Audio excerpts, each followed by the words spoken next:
The Vikings. Yeah. They won. Yes, they did. They beat the Jaguars, hence why you had to spin the wheel of purple punishments. And they're 7-2. And the defense looked incredible. Can I just point out really quick? Yesterday was the most confusing day of football that I've watched in a while.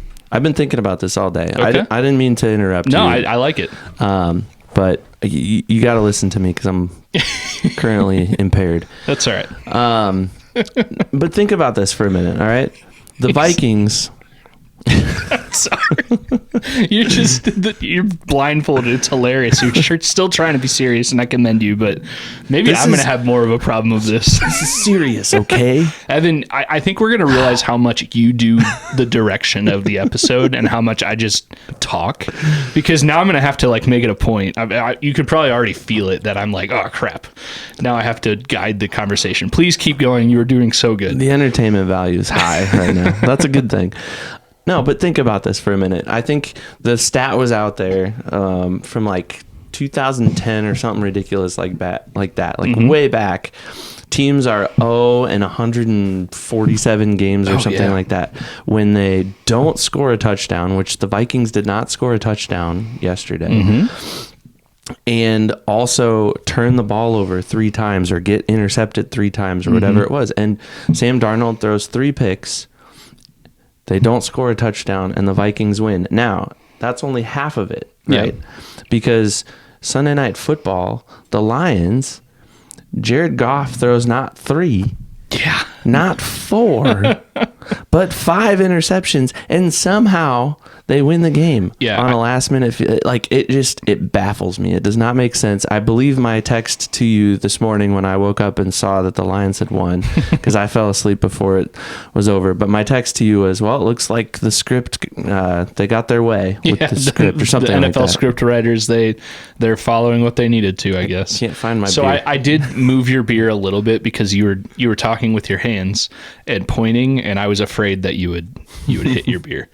I appreciate it. Thanks. I'm also really afraid I'm going to do an accidental spit take because I've already almost done it 3 times looking at you with the blindfold as you're trying to talk intelligently. And this is going to be a fun episode. It's going to be a silly one, I guess, is what we can say. I've said it already. This is a punishment. Yeah. This is a punishment. And it's punishing. Can you imagine if we would have had to, it would have been like a 10-minute episode. We would have had to just cancel everyeverything. We couldn't both be blindfolded. Or we would have had to double up and all right, straws too, so that we can not have to grope for our glass. Because I'm just going to keep my hand on my beer glass right now. So. All right. Well, back to the Vikings. I guess let's just make it easy on ourselves. Roses and thorns. Let's just dive straight into that. I'll start with my first rose. The defense for 2 weeks straight now is back. They looked amazing the first, 4 or 5 games of the season, and then very beatable. And it was okay, they've been figured out the next 2 games. And now the last 2 games, they're back. Even against the Colts without Blake Cashman, they looked pretty darn good. And then especially in the Jaguars game with Blake Cashman back, this defense just was unstoppable except for one drive, which, an NFL team like the Jaguars or anybody, they're probably going to score a touchdown at one point, unless you're the Vikings against the Jaguars. But yeah, the defense is back. That's my biggest rose. That's the best reason to be happy about the team right now.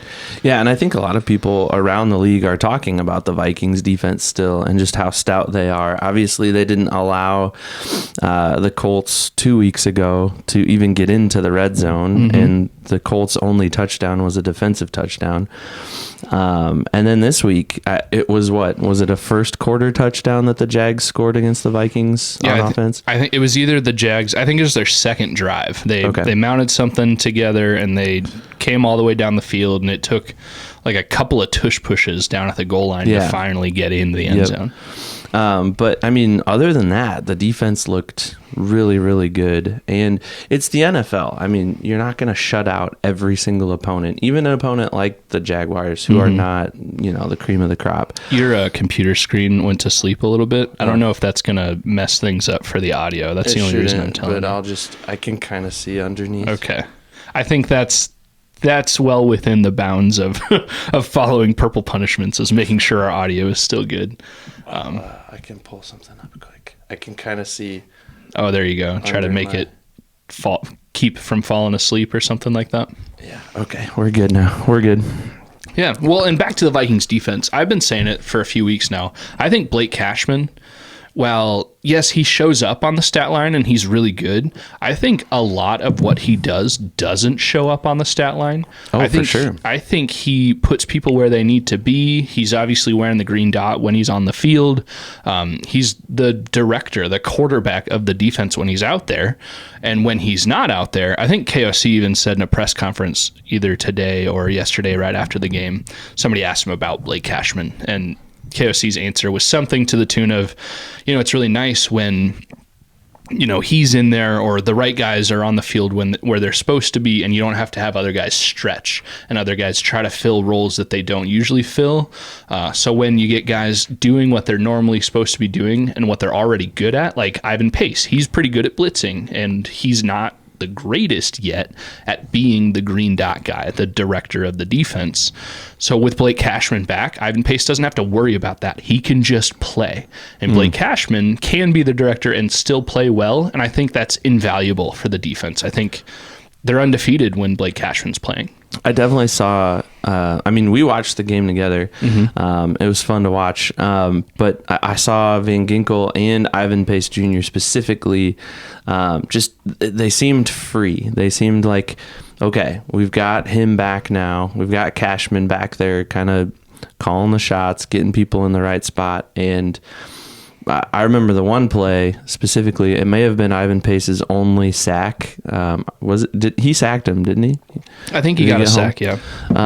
I saw it before the play developed. I could see him pre-snap, kind of just jumped the gun coming out of that linebacker position, and he just sliced through the line like butter and got home, and it was awesome. And it's plays like that it's just like, yeah.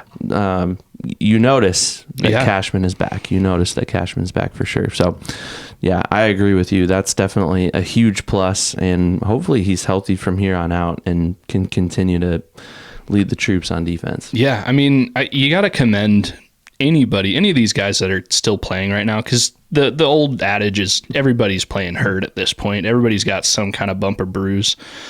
So to come back from a turf toe, I've never personally experienced turf toe, but that does seem to be one that kind of puts guys out for a few weeks. That's got to be such a painful thing. And then, sure, these guys have access to maybe some questionable painkillers before and during games and stuff like that. But to still be able to gut it out and play through pain like that, that's commendable. And Cashman is definitely noticeable when he's not on the field.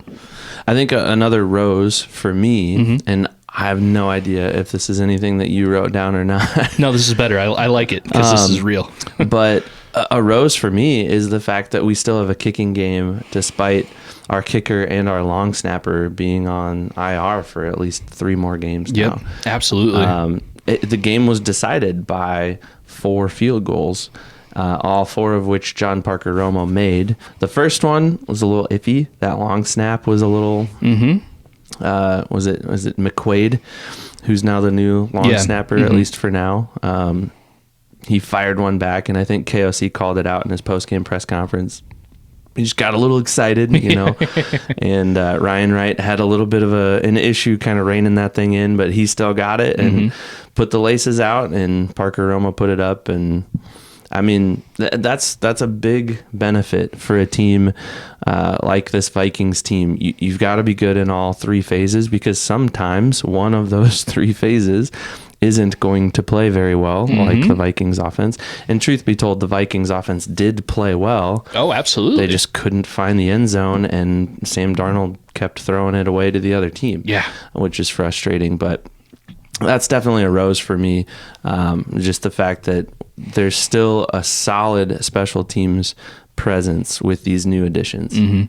Yeah, I guess you kind of hit the nail on the head there. On one of the last roses I had written down was that the offense looked really good. Yes, we are not negating those 3 interceptions. Honestly, really 4 interceptions that Sam Darnold threw. It's just one was he got bailed out by a penalty that didn't cause the interception. It was lucky. But yeah, Darnold threw 4+ interceptable passes, and for a handful of plays looked horrible. But other than that, the offense looked awesome. Aaron Jones is just consistent. I think he's only got 1, maybe 2 100-yard rushing games, but outside of that, he's got a solid at least 70-ish yards every game, and then another 20, 30, 40 receiving yards every game. This offense is something to be excited about, I think, and especially if you're looking long-term future, because really this offense is going to look pretty similar next year and beyond. It's just the one big piece is that it's not going to be Sam Darnold back there. It's going to be J.J. McCarthy, and that should excite every Vikings fan. Can you pull up the team stats? I've got them here. Can you just summarize? Because I would normally do that for us, but I can't see anything right now. Yeah. So Sam Darnold, he was 24-38, which was that's not a terrible completion percentage there. No. It doesn't show me, and I'm not good at math. 24-38, 241 yards passing, and all of that with 3 interceptions. Which, I mean, you can't negate those 3 interceptions, just like you can't take away the takeaways that the Vikings defense got. A side note, all 3 of those picks were Justin Jefferson targets. Correct me if I'm wrong. Right? I think you might be right. I think the one that was negated was a long target to Jordan Addison. But again, that was negated through an unrelated penalty on the... But the 3 that counted, I think, were all Jefferson targets. Yeah, I think you're right. Sam Darnold was only sacked once, but he took on a lot of pressure, and I think a lot of it was, self-imposed because I'll talk about this a little later. I think Sam Darnold is killing himself by thinking too much. I think he's trying to analyze every aspect of every play in the moment, and I think maybe that's what he's being coached to do, but I think that is kind of hindering him because there's so many times. You were sitting next to me. How many times in the game did I say, throw the ball? Obviously, we both did. I'm not seeing who's open or not open. I'm not looking at exactly what Sam Darnold's looking at because we're watching the TV, but it felt like he just consistently held on to the ball so much, and then sometimes he just threw it, and 3 times it was intercepted, and sometimes he just made a quick decision, and twice it was like, oh, the receiver, one Josh Oliver, didn't know the ball was coming to him, but he caught it and luckily got a first down. But it just seems like Sam Darnold is thinking too much, and it's not doing him any good. It definitely seemed like the Jaguars had a really good game plan against Justin Jefferson. And I'm not trying to beat a dead horse here. I'm just trying to recap what happened and recap what we saw.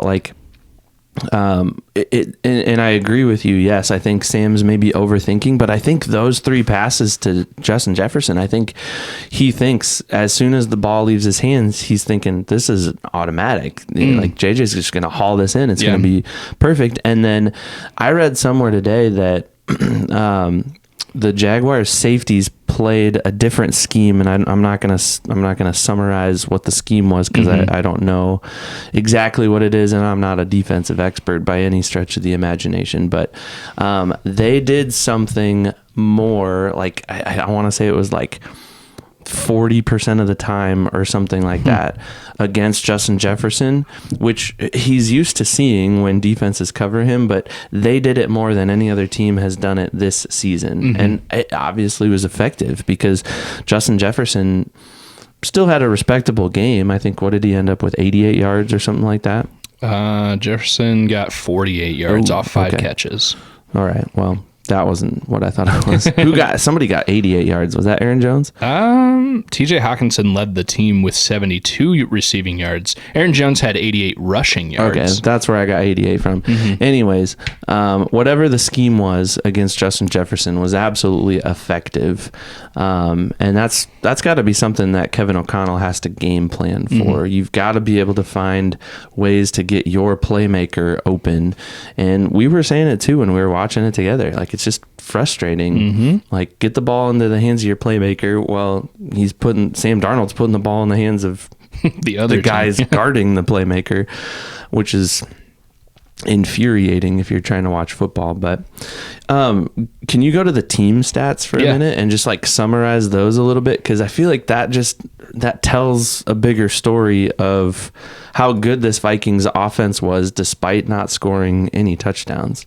I mean, and just compare them to the Jags for a minute. Yeah. So, well, the Jaguars, their offense was horrendous.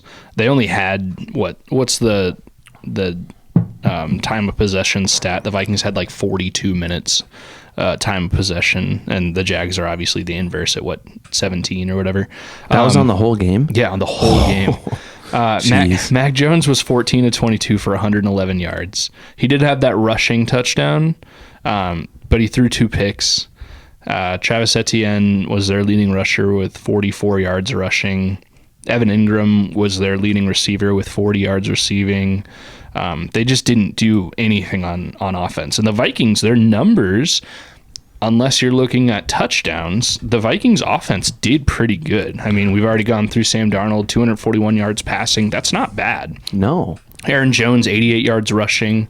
Cam Akers had 38 yards rushing on 13 carries. So your average isn't that high at 2.9, but I think he got a couple of first downs.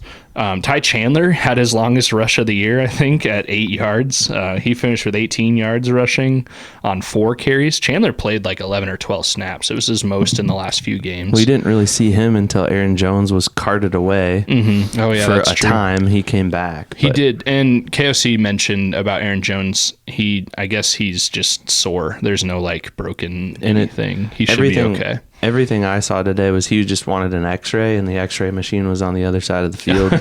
So he had to ride the cart to get over there, and then everything came back negative. So they're like, all right, you want to go back out there? And he was like, yep.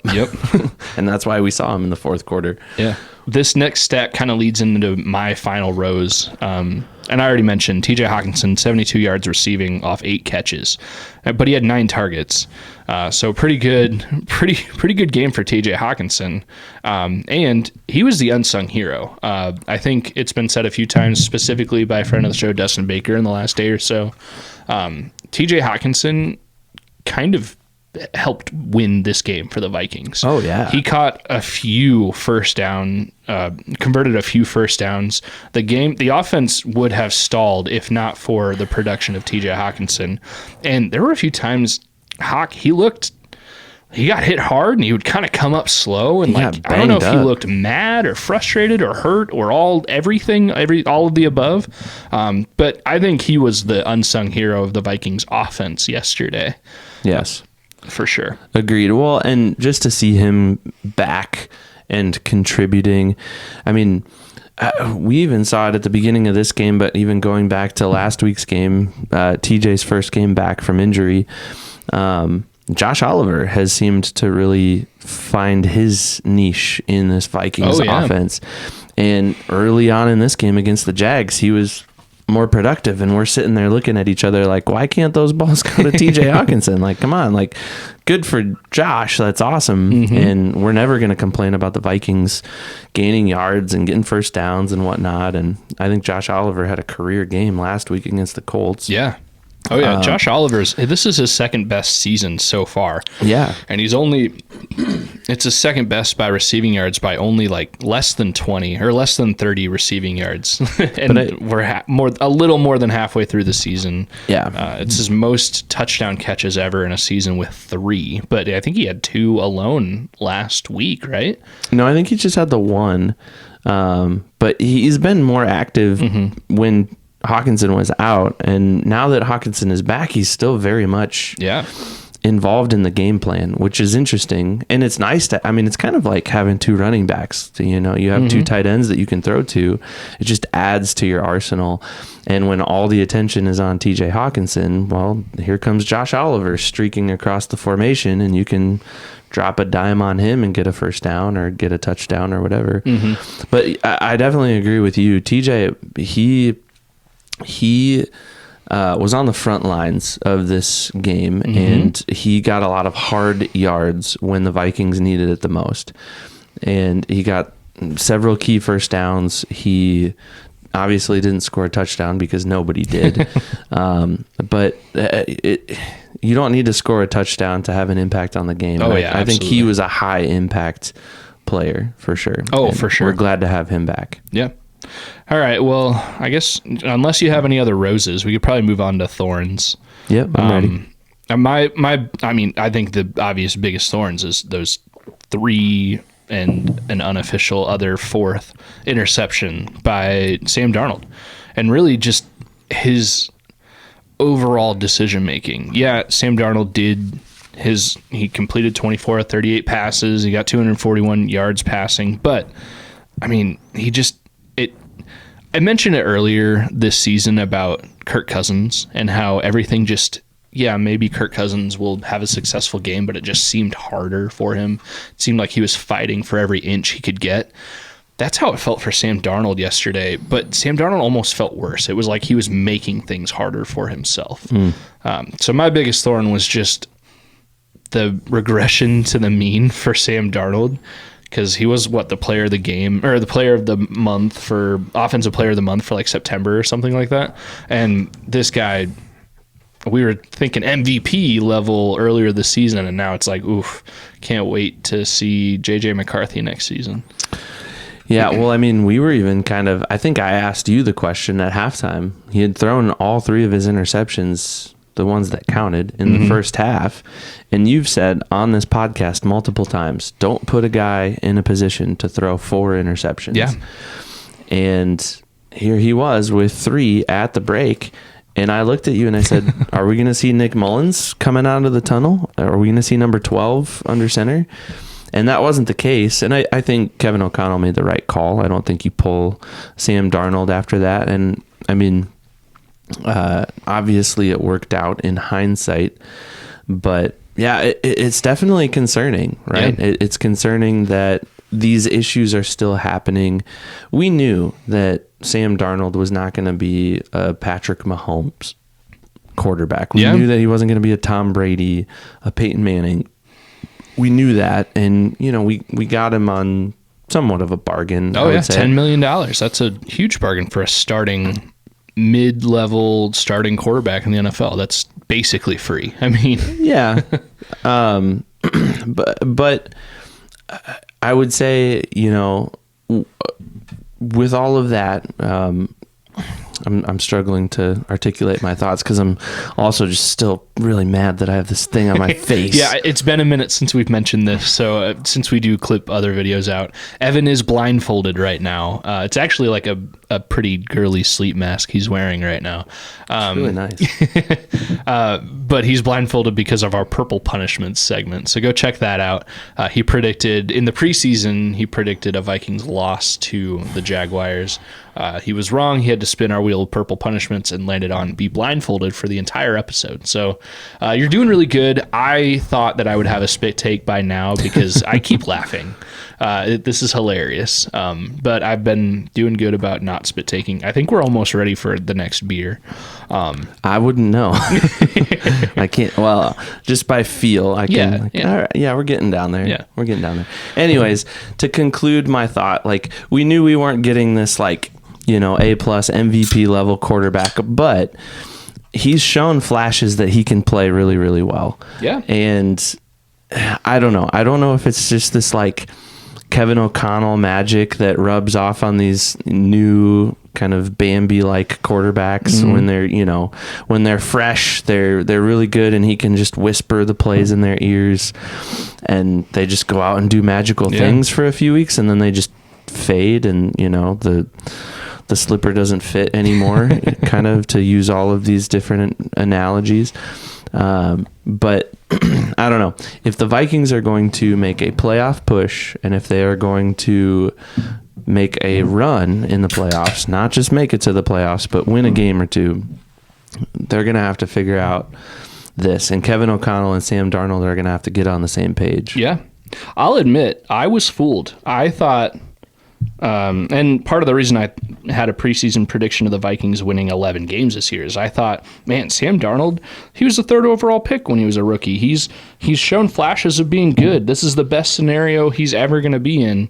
This is going to unlock him. We're going to get a good quarterback. It's going to be great, if only for 1 year. And then he played good, and I was like, oh, the Vikings are going to sign him and keep J.J. McCarthy on the bench. You got a beer for a few years. Yeah, right there. There you go. It's full. It's full. It's really full. I mean, you're good, but like, there you go. Okay.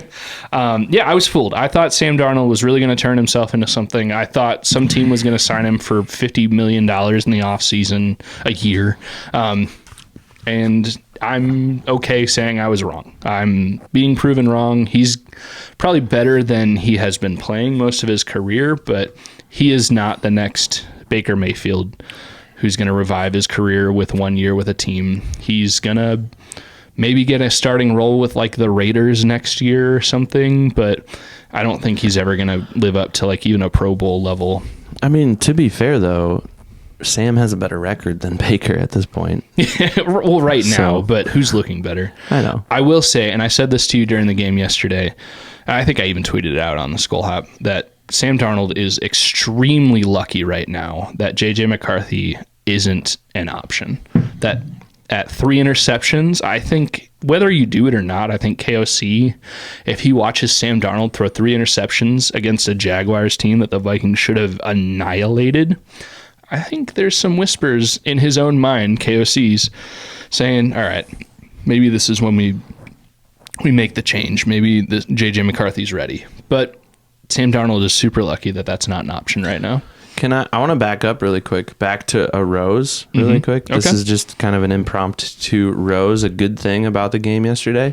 I felt like Kevin O'Connell's clock management improved in key situations. Yeah, and you mentioned that too. We talked about it while we watched it, but like we made it to, I don't know, 2 minutes left in the first half, and we had all 3 timeouts. Yeah, and they used them, and I think it worked. Yeah, and then at the end of the game too, like there was better coaching that way. Well, unless you're talking about a trick play where it's a double reverse. I'm not talking about trick plays. I mean, that's play calling, coaching too.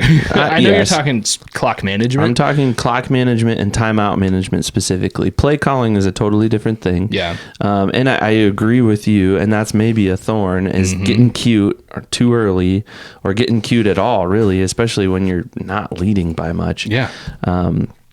That's frustrating, and I want to see them just focus on moving the ball forward. That trick play that they tried to run, it was kind of that double reverse, and then they got tackled for a loss of a lot. Yeah, Jalen Naylor lost 7 yards rushing on that play. Yeah, so definitely not cool, but some improvements in some other coaching aspects like clock and timeout management, and I'm happy with that. Yeah. Yeah. So I guess you just kind of said it. One of my thorns was some of KOC's decisions. There's that trick play that didn't work. It was like 3rd and 1 right at the end of the game when the Vikings are trying to ice it, and they go for a pass and get sacked for a bunch of yards. And I don't even remember that. Were they out of field goal range? Did they have to settle for a long field goal attempt? I don't remember, but I think KOC still has some growing to do in that aspect. I think he's still more good than bad as a coach. But those are some of the things that are glaring, is some of his decision making. Do you think Kevin O'Connell ever gives up play calling? I don't know. I know they did move Wes Phillips down from the booth. I'm sure that was something they overanalyzed a bunch before they finally made that decision. I know it happened against the Colts last week, but did it happen this week too against the Jaguars? That he was on the side? I guess I've been operating under the assumption that until we hear, okay, Wes is going back to the booth, I'm going to assume that he's on the sideline. I don't know for sure if he's on the sideline still or not, or if it was a one-time thing with the Colts. I don't know, but it does seem like KOC is very one-on-one with the quarterback, which kind of seems like maybe that should be like a QB coach's job or something. But if it's KOC and he's the quote unquote quarterback whisperer, like I guess you do whatever you have to do to win football games, whether it's traditional or not. Yeah, I don't know. To answer your question, does he ever give up play calling? I don't think so, unless it's one of those like he thinks he's going to get fired if he doesn't try something drastic. Sure. And at 7-2 in his third season, KOC is at this moment in no danger of being fired. I think No. he's more closely about to get a contract extension. But yeah, I think he would only do something like that if he thought it was desperate and needed to change for the team to finally win a game or to not get fired or something like that. I mean, it is something to consider, though, because when you're a head coach, you're the only one that can call timeouts, although the Chiefs have proven that's not entirely true this year. But you should be the only one that can call timeouts for your team. And you are managing every aspect of the game. You are the backstop for everything that happens offensively, defensively, special teams, challenges, timeouts, clock management, all that stuff. Who's in, who's out. I mean, you have to keep your thumb on the pulse of all of that. That's a lot to keep track of. I mean, I don't know that I could do it. And I definitely couldn't do it. I coach and I have a tough time keeping track of 7 athletes on my team as opposed to, 11 guys at one time plus, 50 some other guys on the sideline plus all these coaches. That it would be crazy. I wouldn't be able to do it. But I wonder if at some point that's explored to free him up to make better decisions and have a little bit more margin to think through. Okay, this is where we're at in the game. This is what's on the line. This is what's at stake. We're a playoff contender or we're not, or whatever. Like, look long term. To be able to have that vision in the moment, I think is invaluable. I'm not saying that I want him to give it up completely, but it's just something I wonder at this point. Like, could he do that, and would it be beneficial? I also don't know much about Wes Phillips and if he's the guy or not. I don't know, and I don't know what kind of relationship he has with Sam Darnold, because I know the offensive coordinator has to have, or whoever's calling the offensive plays has to have a strong connection with the quarterback, because that's the bridge to what's happening on the field offensively. So anyways, definitely. It's a thought. I even thought this week, like what does Wes Phillips do? Like, is he vital? Like, if the Vikings offense is consistently bad like this, which it's tough because they weren't bad against the Jaguars. It's just, I mean, you can only be so good without scoring a touchdown, and if not for 3 interceptions, maybe they would have scored a touchdown. But anyways, if the Vikings offense were to keep being bad, yet the team was still winning games, KOC wouldn't lose his job, but would he have to make a change at the offensive coordinator position, which I don't know. I don't think anybody really knows exactly how their dynamic works. I assume KOC is like the de facto offensive coordinator / CEO of the team. And kind of like Mike Zimmer was the de facto defensive coordinator / CEO of the team. And you never knew what the defensive coordinator was doing. I'm very oblivious, and I'm probably being way too critical of Wes Phillips, who's probably amazing. But I don't know. It's just something needs to change. And maybe it's as simple as the quarterback needs to change, and we won't get that until next year. I probably lost all credibility with this. Your sequined sleep mask. So if we clip this out and people are like, "Oh man, that guy had a good point," but I can't take him seriously. What is he doing? I'm kind of hoping for the little bit of comments to see if we can get people to talk. Again, purple punishments. Evan has to wear a blindfold the whole episode. I guess, yeah. What do we think about game balls? Do you remember who you assign game balls to? Because I could help you out with that. I think... Why don't you start? I'll start first. You start. So my offensive game ball, I kind of already said it. TJ Hawkinson. I think he was the unsung hero of the game. He made plays that maybe only looked like a 7-yard completion on the stat sheet, but really allowed the offense to continue and to ultimately win. I think if not for TJ Hawkinson, I don't know that the Vikings win this game. Yeah, definitely agree with that. Great game ball, and good to have TJ back. Yeah, for sure. I'm pretty sure I put Aaron Jones. You did. Okay. And I put Aaron Jones for my offensive game ball, not only because of what we've already mentioned, his consistency, and just this running game that we haven't seen on a Vikings team in the last couple of years. It's good to have that back. Absolutely. But the dude got hurt and left the game for a time and then came back. I mean, that's resiliency right there. That's toughness. That's grit. And I think he, for only being on the team for 6 months or something like that, I think he's a role model. I think guys look up to him. Oh yeah, absolutely. And I think he sent a pretty strong message coming back into the game yesterday and just said, listen, this is what we need to do. If we're going to win these games, you gotta fight through adversity. We have to fight through even personal things that are weighing us down a little bit. And he did that. He proved that, and he gets a game ball from me for sure. Absolutely. All right, and I agree with that wholeheartedly. I think Aaron Jones has only been good on the field and maybe even better off the field. He's such a great addition, and almost to the point that I hope the Vikings tack him on for another year after this season. I'd love to have a beer with that guy. He seems awesome. If he drinks it all. Even if he doesn't, we'll have a soda or something. Defensive game balls. I have one written down, but I think I've got to do co-defensive game balls for this week. The one I had written down, Byron Murphy.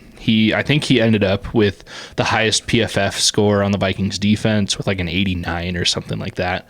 Obviously, he had one of the 3 game-sealing defensive turnovers for the Vikings. It's just the offense wasn't good enough to turn really any of those into a game-winning defensive turnover. But when he had his interception, which I think was either the first turnover for the Vikings or the second one. I don't remember if his was before Horrible Harry's fumble recovery. But when he got his interception, Byron Murphy, it felt like, all right, game over, done. They're going to get a first down or two and win this game, and the frustrating game will be over, and it'll be awesome. I said co-defensive game balls. I think Harrison Smith, he didn't have a major flashy play. He didn't. I don't even know what his stats really look like on defense. He didn't get an interception or a fumble recovery. I'm trying quickly to look up his stats. That dude, I feel like he earns a game ball every single game he plays. Like, he could have however many games he's played in his career. That's how many game balls he probably deserves. Probably. So I looked it up. Harrison Smith had 1 tackle. And I don't even know if it was a solo tackle. But so stat-wise, it's not like he crazy did anything on the stat sheet to change the game. But I did look. He played every defensive snap. And this is a guy that we talked about in the offseason when he did re-sign for what's probably going to be his last year. It seemed like the Vikings were going to be really nice, almost have him on a pitch count. Almost rotate him in and out, only use him when necessary.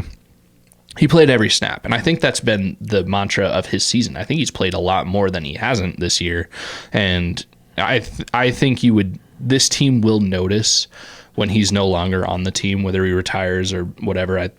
It will definitely hurt this team for years to come, and I hope they immediately put him in the Ring of Honor, dual retire his number with Paul Krause. He just deserves a game ball for this game off that. That would be so cool. And I think we would have to try to be there if they ever dual retired 22.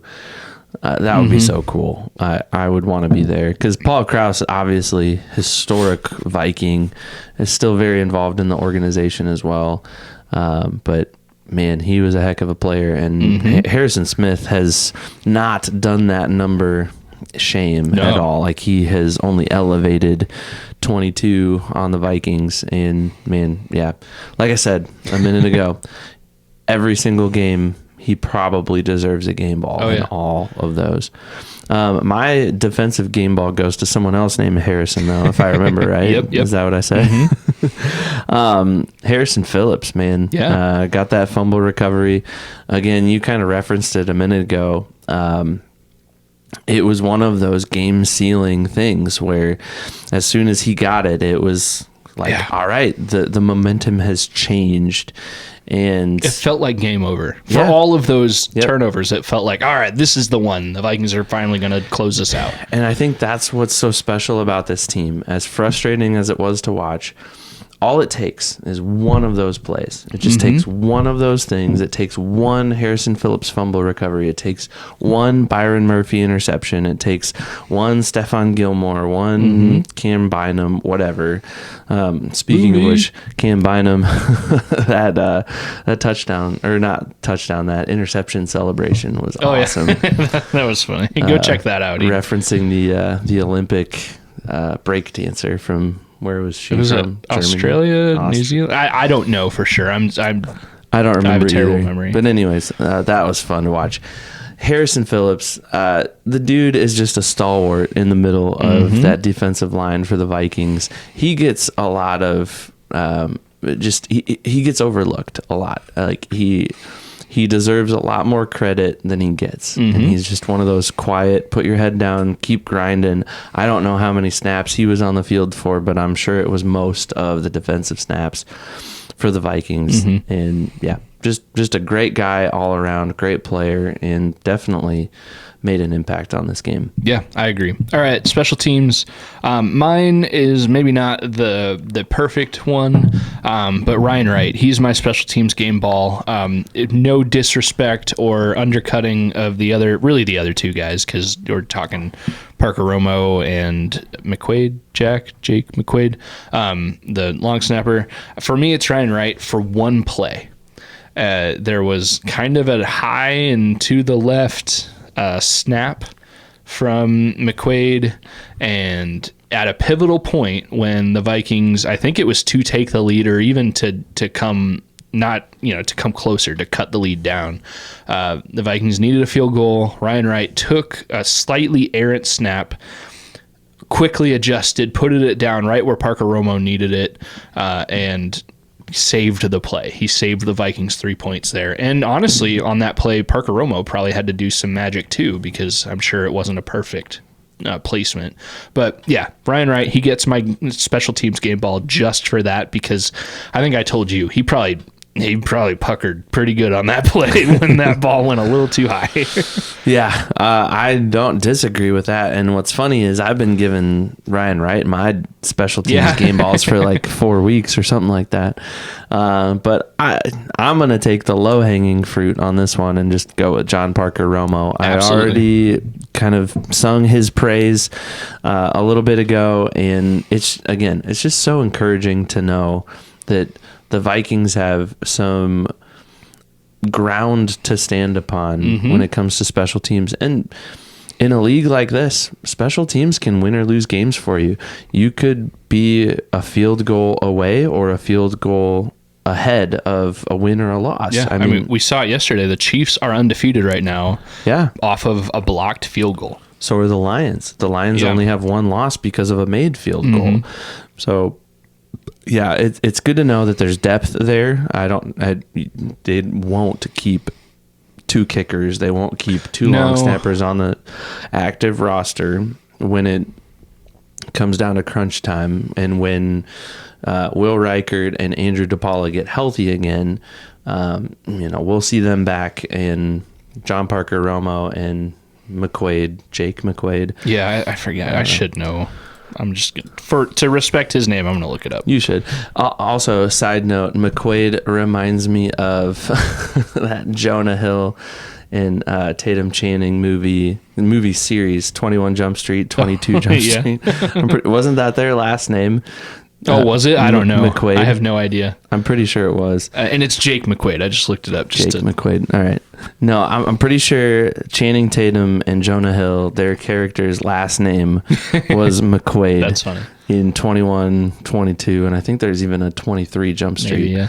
I don't know. Anyways, I think those movies are hilarious, and I watch them from time to time. I just think of the scene where the one is it Channing Tatum's like, he reacts to his boss's daughter dating his friend or brother. He's like, what? He just runs all the way through the building. No way! Up and down the stairs. That's 22 Jump Street, and Jonah Hill's character is dating Ice Cube's daughter. And Ice Cube's their boss. Yeah, and Ice Cube's their boss. Yeah. Such good movies. We should clip that and put it in here because that's hilarious. Well, there's also a very memorable scene, and I just saw it in a meme like this week. Is it my name's Jeff? Oh, no, that's my name's Jeff. We're derailing quickly here. No, but this is worth it. In 22 Jump Street, they're trying to do a drug bust on some drug that's infiltrated this college dorm or whatever. And Channing Tatum and Jonah Hill both try the drug, and it can like have vastly different effects on people. And they do like a split screen, and Channing Tatum's like having the time of his life as he's tripping on this drug. This is kind of PG-13 content, but whatever. Right.